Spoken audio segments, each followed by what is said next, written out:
Hello everyone, मैं सौरभ आपका स्वागत करता हूँ इन्फॉर्मेटिव चैट में। आज हम बात करेंगे एक ऐसे टैक्स सिस्टम के बारे में जिसने भारत के अर्थव्यवस्था में एक बड़ा बदलाव लाया है। हम बात करेंगे गुड्स एंड सर्विस टैक्स के बारे में। जीएसटी के बारे में हमें बताने के लिए हमारे साथ जुड़े हैं सीए हरीश गुनवानी, जो पिछले 25 सालों से सीए प्रैक्टिस कर रहे हैं, और हमारे साथ है रोहित मोरे, जो एक जीएसटी कंसल्टेंट है। Sir Rohit, thank you so much for joining us. धन्यवाद। जय हिंद। जय Hind sir. Thank you sir for the opportunity. Thank you Rohit. Sir, मेरा पहला सवाल ये है आप दोनों से कि पहले तो मुझे समझना है कि ये जीएसटी एग्जैक्टली होता क्या है। वस्तु और सेवा कर, जो जीएसटी हम उसे कहते हैं, वो एक प्रकार का इनडायरेक्ट टैक्स है। इनडायरेक्ट टैक्स में क्या होता है कि जो बर्डन होता है, जो बोझ होता है, वो कर का अल्टीमेट कंज्यूमर पे ज़्यादा है। सपोज़ आपको आपका घर रेंट पे देना है, तो जो रेंटल इनकम आपको आएगा उस पे तो आपको ही टैक्स भरना पड़ेगा, तो उसे हम डायरेक्ट टैक्स कहेंगे।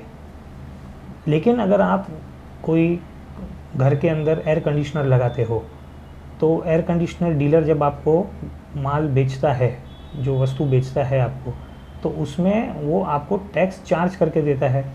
वो आपको पता नहीं चलता है कि आपने पे किया है। तो अल्टीमेट कंज्यूमर जो आप हैं, आप वो टैक्स पे करोगे, लेकिन आपको पता नहीं चलेगा कि आपने वो टैक्स पे किया है। डीलर कलेक्ट करके और वो सरकार को पे करेगा। तो ऐसे टैक्स जो बर्डन आपके ऊपर होगा लेकिन आपको पता नहीं चल रहा है, उसे हम इनडायरेक्ट टैक्स कहते हैं। तो जस्ट मैं इसमें ऐड करना चाहूँगा कि जीएसटी जो है वो डेस्टिनेशन बेस्ड कंजम्पशन टैक्स है। मतलब आप जिस भी स्टेट में उस जीएसटी यानी वस्तु और सेवा को कंज्यूम कर रहे हो, डेस्टाइन कर रहे हो, उस स्टेट में उसका जीएसटी एप्लीकेबल होगा। तो जो जीएसटी है वो सप्लाई पे बेसिकली लगता है। सप्लाई मतलब सप्लाई ऑफ गुड्स या वस्तुएं या सप्लाई ऑफ सर्विसेज, और ये एक डेस्टिनेशन बेस्ड कंजम्पशन टैक्स है। मैं आपसे अगला सवाल ये पूछना चाहूँगा कि जीएसटी इंट्रोड्यूस करने की ज़रूरत क्यों लगी इसे। तो जैसे सौरभ सर ने कहा कि इसके पहले भी इनडायरेक्ट टैक्स सिस्टम था, तो ऐसा नहीं कि इनडायरेक्ट टैक्स सिस्टम पहले नहीं था, लेकिन पहले जो इनडायरेक्ट टैक्स सिस्टम था वहाँ पे मल्टीपल टैक्सेस थे।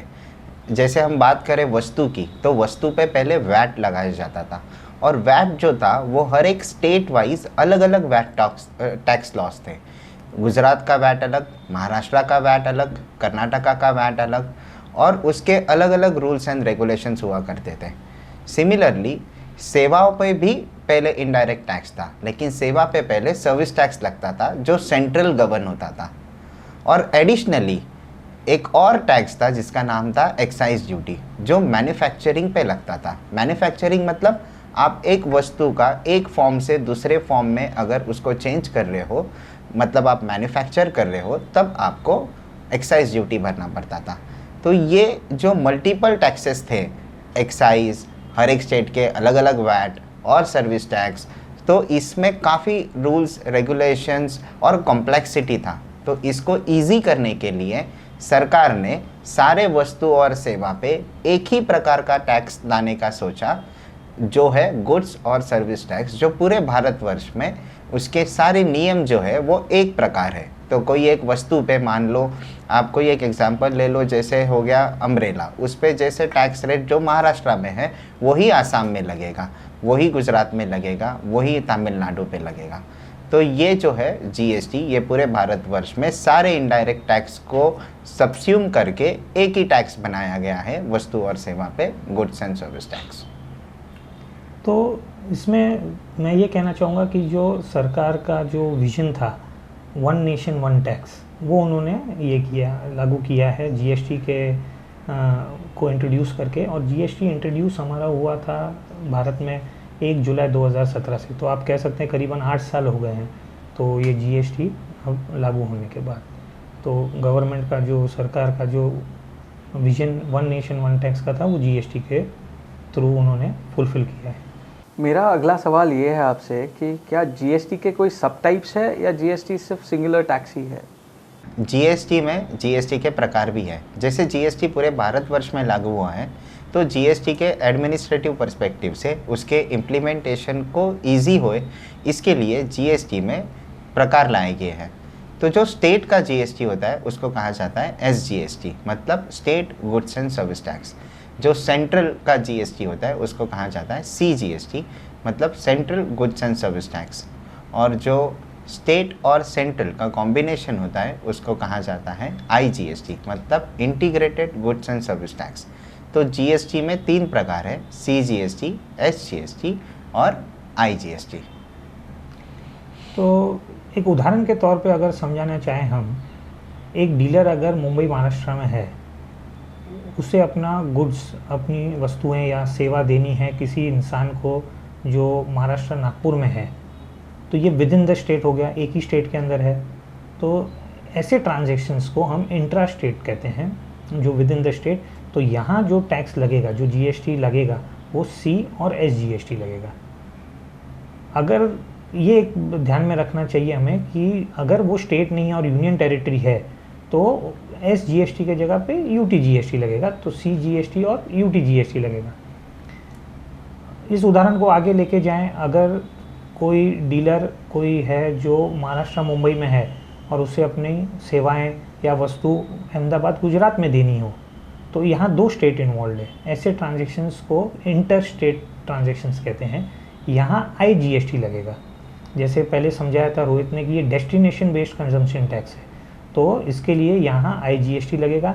फिर स्टेट और सेंटर उसके बीच में उसका हिसाब होगा और अपना अपना शेयर उनको मिल जाएगा। अब आते हैं एक और उदाहरण पे कि अगर मुंबई महाराष्ट्र में कोई ट्रेडर है और उसे चाइना में माल एक्सपोर्ट करना है, तो ऐसे केसेस में भी आईजीएसटी लगेगा। तो सरकार ने कहा है कि इंपोर्ट एक्सपोर्ट ट्रांजैक्शंस भी आईजीएसटी में कवर होंगे। सर, मैं ये जानना चाहूँगा कि ये जो जीएसटी है, गुड्स एंड सर्विस टैक्स, इसमें कौन कौन कवर होता है? यानी इंडिविजुअल्स कवर होते हैं या सिर्फ एंटिटीज़ कवर होते हैं? ये समझने के लिए कि इसमें कौन कवर्ड है, तो जीएसटी में जो एक्ट है उसमें एक वर्ड यूज़ किया है टैक्सेबल पर्सन। तो टैक्सेबल पर्सन या असेसी उसको कहें, तो इसमें सब असेसीज कवर्ड होंगे, चाहे वो इंडिविजुअल्स हों, पार्टनरशिप फर्म्स हों इंक्लूडिंग एलएलपी, एक कंपनी हो, फॉरेन कंपनी हो जिनका प्रेजेंस इंडिया में है, artificial juridical persons, association of person, body of individual. तो जीएसटी में असेसी का जो डेफिनेशन है वो वाइड है। उसमें इवन चैरिटेबल ट्रस्ट अगर हैं और वो बिज़नेस कर रहे हैं तो वो कवर्ड है। तो कोई भी इकोनॉमिक एक्टिविटी या कोई ट्रेड एंड कॉमर्स, कोई भी एंटिटी इन्वॉल्व है तो उसे जीएसटी में रजिस्टर्ड होना ज़रूरी है या उनको जीएसटी लागू होता है। तो मैं इसमें ऐड करना चाहूँगा सौरभ, जैसे सर ने कहा कि सारे इंडिविजुअल्स और एंटिटीज़ को जीएसटी एप्लीकेबल है, लेकिन क्या हर एक आदमी को, चाहे वो अभी जैसे बिजनेस स्टार्ट कर रहा है, तो उसको जीएसटी रजिस्ट्रेशन लेना ज़रूरी है क्या? तो नहीं। तो सरकार ने क्या किया है, जो छोटे बिजनेसमैन्स हैं उनके लिए एक थ्रेशोल्ड लिमिट लाया गया है, मतलब सबको जीएसटी नहीं लेना है। तो जिसका भी बिजनेस का टर्नओवर, अगर वो सिर्फ गुड्स में बिजनेस कर रहा है, मतलब वस्तु बेच रहा है, अगर वो सालाना 40 लाख से कम है तो उसको जीएसटी एप्लीकेबल नहीं है, उसको जीएसटी रजिस्ट्रेशन लेने की ज़रूरत नहीं है। अगर कोई पर्सन, चाहे वो फिर इंडिविजुअल हो या एंटिटी हो, अगर वो वस्तु सेवा सर्विसेज में डील कर रहा है, तब उसको सालाना उसका टर्नओवर का लिमिट है 20 लाख रुपया। अगर वो 20 लाख रुपए से कम उसका टर्नओवर हो रहा है, उसका सेल हो रहा है, तो उसको जीएसटी लेने का ज़रूरत नहीं है और ना ही रजिस्ट्रेशन लेने का ज़रूरत है, तो उसको जीएसटी एप्लीकेबल नहीं होगा। अगर कोई असेसी वस्तु और सेवा दोनों में डील कर रहा है, तब उसको भी लिमिट 40 लाख नहीं, उसको 20 लाख ही लिमिट एप्लीकेबल होता है। और 20 लाख से अगर कम में उसका बिजनेस है तो उसको जीएसटी रजिस्ट्रेशन लेने की ज़रूरत नहीं है। लेकिन इसमें एक कैच है सौरभ, अगर किसी भी साल में आपने 20 लाख से या 40 लाख, जो भी आपका एप्लीकेबल टर्नओवर लिमिट होगा, उसको क्रॉस कर लिया और एक बार आपको जीएसटी लागू हो गया, तो आपको वो लाइफ टाइम लागू होता है। मतलब जब तक आप बिजनेस कर रहे हो तब तक आपको जीएसटी एप्लीकेबल होगा और आपको रजिस्ट्रेशन कंटिन्यू रखना पड़ेगा। आप ऐसे नहीं बोल सकते कि मेरा पिछले साल 22 लाख हुआ था, मैंने रजिस्ट्रेशन लिया, लेकिन ये साल तो मेरा 5 लाख ही टर्नओवर है तो मैं अभी जीएसटी नहीं करूँगा। तो ऐसे नहीं होता है, एक बार लागू हो गया तो आपको लाइफ टाइम लागू हो जाता है।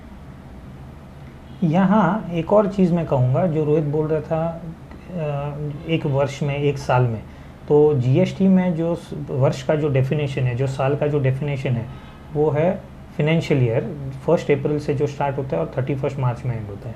दूसरा, इसमें एक और मैं बात कहना चाहूँगा, इवन वॉलंटरी रजिस्ट्रेशन आप ले सकते हैं। किसी एसएससी का जो टर्नओवर लिमिट जैसे रोहित ने बताया वो नहीं भी ब्रीच होता है, लेकिन वो वॉलंटरीली जीएसटी में रजिस्टर होकर अपना रजिस्ट्रेशन ले सकता है और जीएसटी कलेक्ट करके उसका भुगतान कर सकता है।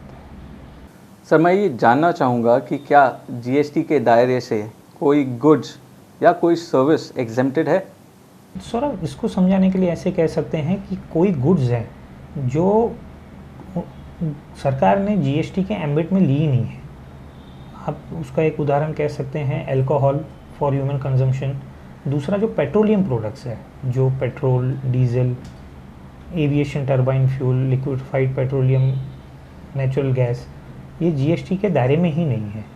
इनके अलावा एक जीएसटी एक्ट में शेड्यूल 3 है, जिसमें कई आइटम्स हैं, उनके ऊपर भी जीएसटी लागू नहीं होता है। उसका एक उदाहरण मैं देना चाहूँ, sale of immovable property, funeral services. तो ऐसे गुड्स और सेवाओं पे जीएसटी एप्लीकेबल नहीं है। तो सौरभ, जैसे आपने स्पेसिफिकली पूछा कि एग्जम्पशन, तो मैं इसमें थोड़ा लाइट डालना चाहूँगा कि कुछ वस्तु और सेवा, जैसे सर ने कहा, जो जीएसटी में एप्लीकेबल है, मतलब उस पर दूसरे टैक्सेस लग रहे हैं। लेकिन अगर एग्जम्पशन की बात करें तो कुछ वस्तु और सेवा ऐसे हैं जो पब्लिक इंटरेस्ट में सरकार ने जीएसटी से एग्जम्प्ट किए गए हैं, मतलब उन पे जीएसटी एप्लीकेबल है, वो जीएसटी के एम्बिट में है, लेकिन for the time being public interest में उसको एग्जम्प्ट किया गया है। तो इसके उदाहरण के तौर पर अगर हम बात करें तो एजुकेशनल सर्विसेज, एजुकेशन सर्विसेज पे जीएसटी है अदरवाइज, लेकिन पब्लिक इंटरेस्ट के लिए सरकार ने उसको एग्जम्प्ट किया गया है बाय वे ऑफ नोटिफिकेशन। क्या निल रेटेड और एग्जेम्प्टेड सेम नहीं हुआ? तो सौरभ, जीएसटी में नील रेटेड, एग्जम्प्ट और ज़ीरो रेटेड, ये तीनों अलग अलग कंसेप्ट है। तो अगर मैं समझाना चाहूँ तो एग्जम्प्ट मतलब गुड्स और services anyway which are taxable but in the public interest, उनको एग्जम्प्ट किया गया है। नील रेटेड मतलब उस पर कोई टैक्स रेट ही उसका नील है, जैसे सर ने कहा कि एग्रीकल्चर प्रोड्यूस, तो उसका टैक्स रेट ही नील है, वो एग्जम्प्ट नहीं है, उसका टैक्स रेट नील है। जो थर्ड कंसेप्ट है ज़ीरो रेटेड, वो यहाँ समझना पड़ेगा। ज़ीरो रेटेड मतलब अगर मान लो आप कोई गुड्स या सर्विसेज एक्सपोर्ट कर रहे हो इंडिया से आउट ऑफ इंडिया, तो आप फॉरेन ट्रेड कर रहे हो, तो फॉरेन ट्रेड को बूस्ट करने के लिए सरकार ने क्या कहा कि अगर आप कोई वस्तु या सेवा एक्सपोर्ट करोगे इंडिया के बाहर, तब आपको जीएसटी भरने की ज़रूरत नहीं है।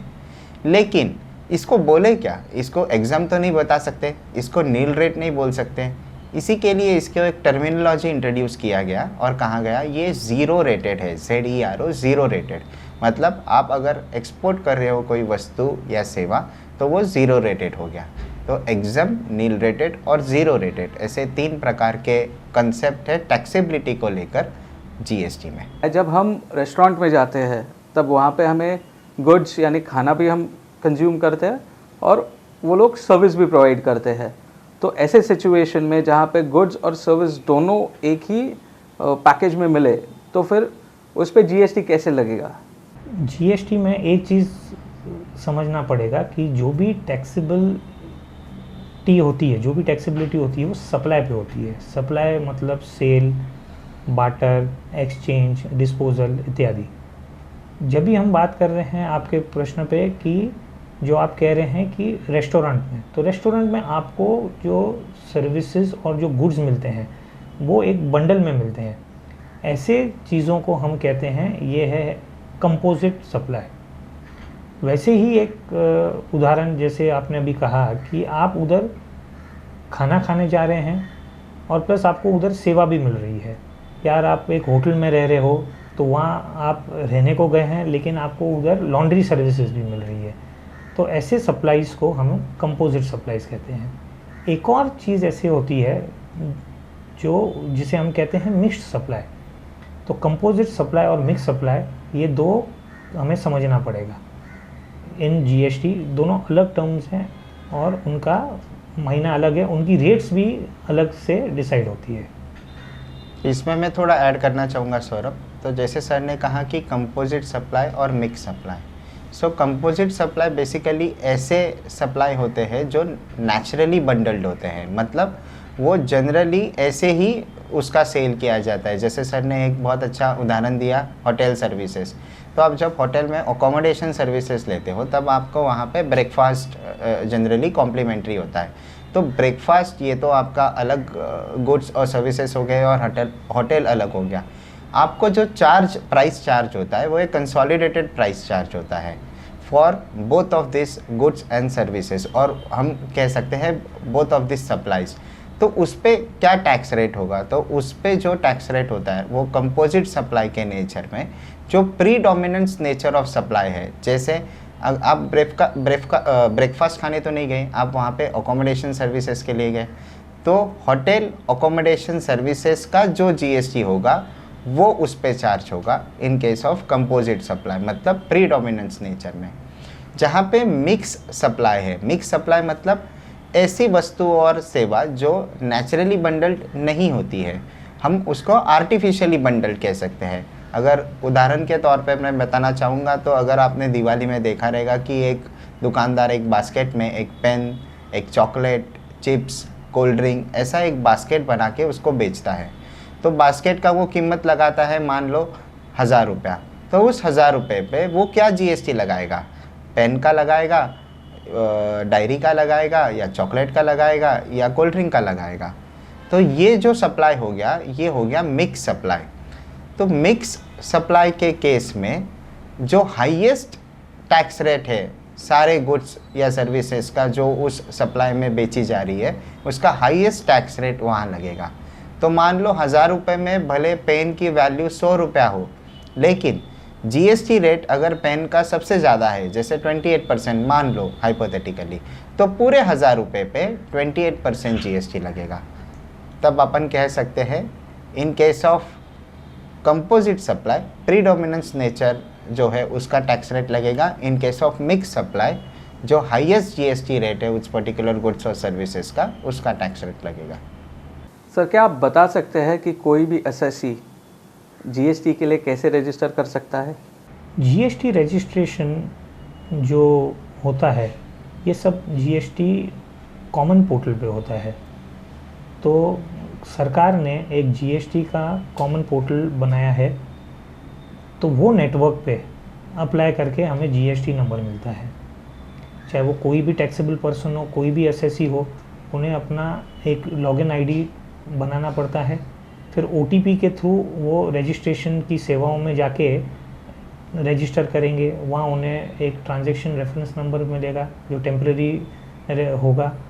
वहाँ लॉगिन करके उन्हें कई डॉक्यूमेंट्स अपलोड करने पड़ेंगे। अगर कोई डिपार्टमेंट प्रॉपर ऑफिसर से कोई क्वेरी आई, वो रिजॉल्व करके फिर उन्हें अपना रजिस्ट्रेशन मिलेगा। तो सब चीज़ें ऑनलाइन कॉमन पोर्टल के थ्रू होती है। अब कौन से डॉक्यूमेंट्स किसी के पास, एसएससी के पास रेडी होने चाहिए रजिस्ट्रेशन लेने के लिए, तो उसमें आप कह सकते हैं जो एंटिटी का पैन कार्ड होगा, जो एंटिटी का कॉन्स्टिट्यूशन होगा, प्रोप्राइटर है तो एमएसएमई सर्टिफिकेट, अगर कंपनी है तो इनकॉर्पोरेशन सर्टिफिकेट, पार्टनरशिप के रजिस्ट्रेशन के डॉक्यूमेंट्स, वो सब उन्हें रेडी होने चाहिए।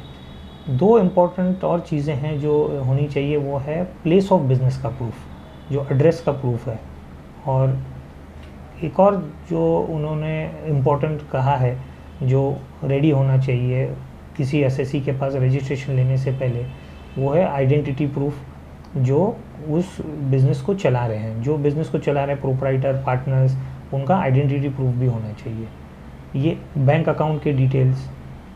अंत में जो इम्पोर्टेंट है वो है एचएसएन और एसएसी। तो जो गुड्स और सेवाओं में आप डील करोगे तो उसका एचएसएन और एसएसी हमें पोर्टल पे अपलोड करना पड़ेगा कि हम इनमें डील करने के लिए रजिस्ट्रेशन ले रहे हैं। तो एक बार सौरभ आपका रजिस्ट्रेशन हो गया और आपको अगर जीएसटी नंबर मिल जाता है तो उसको कहा जाता है GSTIN, मतलब goods and service tax identification number. ये जो GSTIN होता है ये 15 डिजिट यूनिक नंबर होता है, जिसमें पैन के कॉम्बिनेशन पे ये नंबर होता है। आपका जो पैन मतलब परमानेंट अकाउंट नंबर होता है, जो यूनिक होता है हर एक असेसी का। तो इसका अगर हम स्ट्रक्चर की बात करें GSTIN के, तो इसके जो फर्स्ट 2 डिजिट होते हैं न्यूमरिक, वो स्टेट कोड डिनोट करते हैं। तो जैसे महाराष्ट्र का 27 है, कर्नाटका का 29 है, गुजरात का 24 है। तो आप सारे महाराष्ट्र के GST नंबर अगर आप देखोगे तो वो 27 से स्टार्ट होते होंगे, मतलब वो असेसी महाराष्ट्र में रजिस्टर्ड है, ये आइडेंटिफाइड होता है। उसके बाद उसका पैन नंबर होता है और लास्ट के जो 3 डिजिट होते हैं अल्फ़ा न्यूमरिक, वो उसका जुरिस्डिक्शन डिसाइड करते हैं, मतलब महाराष्ट्र में वो कौन से जुरिस्डिक्शन से है। मुंबई, ठाणे हो गया, अलग अलग जुरिस्डिक्शन है डिस्ट्रिक्ट वाइज। तो ऐसे ये 15 डिजिट यूनिक GSTIN आपको मिलता है एक बार आपने रजिस्ट्रेशन प्रोसेस कंप्लीट कर लिया और वो अप्रूव कर लिया। तो सर आपने अभी कहा था कि HSN और SSC, तो HSN और SAC ये GST में एग्जैक्टली कैसे यूज़ होते हैं? ये वैलिड क्वेश्चन, अच्छा क्वेश्चन है। HSN मतलब हार्मोनाइज्ड सिस्टम ऑफ नॉमेनक्लेचर। तो मोर देन 5000 प्लस प्रोडक्ट्स हैं जो HSN में लिस्टेड हैं। ये एक वर्ल्ड वाइड लिस्ट है, तो भारत में भी यही लिस्ट फॉलो की गई है गुड्स के लिए। गुड्स के लिए आप कौन सा रेट एप्लीकेबल होगा, तो डिपार्टमेंट ने HSN के बेसिस पे डिसाइड किया है। अगर सीमेंट का HSN अलग होगा, स्टील का HSN अलग होगा, ज्वेलरी का HSN अलग होगा। तो 6 डिजिट HSN कोड है। ये जो 6 डिजिट HSN कोड है ये आपको इनवॉइस पे भी बताने होंगे, ये आपको जैसे मैंने अभी समझाया रजिस्ट्रेशन के टाइम भी आपको बताना होगा। तो HSN कोड गुड्स के लिए यूज़ होता है हार्मोनाइज सिस्टम ऑफ नॉमेनक्लेचर के तौर पे, और ये वर्ल्ड वाइड सेम कोड है। वैसे ही सौरभ सर्विसेज के लिए SAC कोड होता है, मतलब सर्विस अकाउंटिंग कोड। तो हर एक सर्विस उस यूनिक कोड से आइडेंटिफाइड होती है और उसके बेस पे उसको टैक्स रेट एप्लीकेबल होता है। तो ये 8 डिजिट यूनिक होता है जो हर एक सर्विसेज के लिए अलग अलग होता है। SAC code, service accounting code. Sir हर आम इंसान को एक सवाल होता है कि GST कैलकुलेट कैसे होता है? GST कैलकुलेशन ऐसे कॉम्प्लिकेटेड नहीं है। गवर्नमेंट ने, सरकार ने क्या किया है, वो रिलायंस कर रही है असेसी के ऊपर, जो टैक्सेबल पर्सन के ऊपर। वो लोग सेल्फ असेसमेंट में बिलीव कर रहे हैं कि आप खुद अपना टैक्स कैलकुलेट कीजिए और पे कीजिए ईमानदारी से। अब उसका कैलकुलेशन कैसे होगा, तो आपने जो भी इन्वॉइसेस एक पर्टिकुलर टैक्स पीरियड में रेस किए हों, जो भी आपका आउटवर्ड सप्लाईज उसे कहते हैं, जो भी वो गुड्स, जो भी वो सर्विसेज सप्लाई करते हैं, उसके ऊपर जो भी उन्होंने टैक्स चार्ज किया हो जो भी रेट पर, तो आपका आ जाएगा टैक्सेबल वैल्यू। टैक्सेबल वैल्यू के बाद आ जाएगा टैक्स रेट जो उन्होंने अप्लाई किया है, उससे आ जाएगा आपको आउटवर्ड सप्लाईज के ऊपर जो भी उनका टैक्सेबल अमाउंट आएगा, वो या तो CGST होगा, SGST, IGST, अगर यूनियन टेरिटरी में है तो UTGST, उसका आप टोटल कर लीजिए। उसके बाद जो आपने ये गुड्स और सेवाएं देने के लिए आपने कुछ इनपुट्स लिए होंगे, जो असेसी ने खुद उनका उपभोग किया होगा, वो इनपुट सर्विसेज का, क्योंकि कॉस्ट बढ़े नहीं आइटम का, कास्केडिंग इफेक्ट नहीं हो, इसके लिए उसका आपको क्रेडिट दिया जाएगा, जिसे कहते हैं इनपुट टैक्स क्रेडिट। तो आउटपुट लायबिलिटी में से आप इनपुट टैक्स क्रेडिट माइनस कर देंगे, जो बचेगा वो आपका नेट टैक्स पेएबल होगा। फिर रिटर्न्स के थ्रू आप उसका अपना नेट टैक्स पेएबल आप गवर्नमेंट को पे कर सकते हैं। तो जैसे सर ने कहा इनपुट टैक्स क्रेडिट सौरभ, तो ये इनपुट टैक्स क्रेडिट जो कंसेप्ट है, जो चीज़ है, वो आपका टैक्स लायबिलिटी कम करता है। इसके लिए सरकार ने इस पे काफ़ी स्ट्रिंजेंट प्रोविज़न रखे हैं, मतलब काफ़ी कंडीशंस हैं इनपुट टैक्स क्रेडिट क्लेम करने के लिए। तो अगर मान लो जैसे मैं कुछ कंडीशंस बताऊं, तो आपने जो भी वस्तु और सेवा का आप इनपुट टैक्स क्रेडिट लेना चाहते हो वो आपके बिजनेस पर्पस के लिए यूज़ होना चाहिए। आपने उस पर्टिकुलर वस्तु और सेवा का आपके वेंडर को पूरा पेमेंट करना चाहिए। तीसरा चीज़, आपके पास वैलिड उसका इनवॉइस होना चाहिए। और सबसे आखिर में मोस्ट इम्पॉर्टेंट थिंग होता है कि उस पर्टिकुलर वेंडर ने जिसको आपने ये जीएसटी पे किया है, उसने वो जीएसटी सरकार को पे करना चाहिए। तो वो पे करता है कि नहीं करता है, ये आपको जीएसटी के रिटर्न के द्वारा काफ़ी आसान तरीके से रिफ्लेक्ट हो जाता है कि उसने पे किया है कि नहीं किया है। तो बेसिकली ये जो सारे कंडीशंस है, ये फुलफिल होने के बाद ही आप इनपुट टैक्स क्रेडिट ले सकते हो एक पर्टिकुलर वस्तु और सेवा का, to reduce your outward tax liability. Rohit और sir, I would like to firstly thank you कि आपने वक्त निकाला और जीएसटी जैसे इतने टेक्निकल टॉपिक को इतने आसानी से हमें समझाया। मैं आपसे और एक रिक्वेस्ट करना चाहूँगा कि जीएसटी को और इन डेप्थ समझने के लिए आप हमारे साथ और एक सेशन कीजिए। ज़रूर करेंगे। ज़रूर करेंगे सौरभ। आपका बहुत बहुत शुक्रिया। जय हिंद, जय भारत।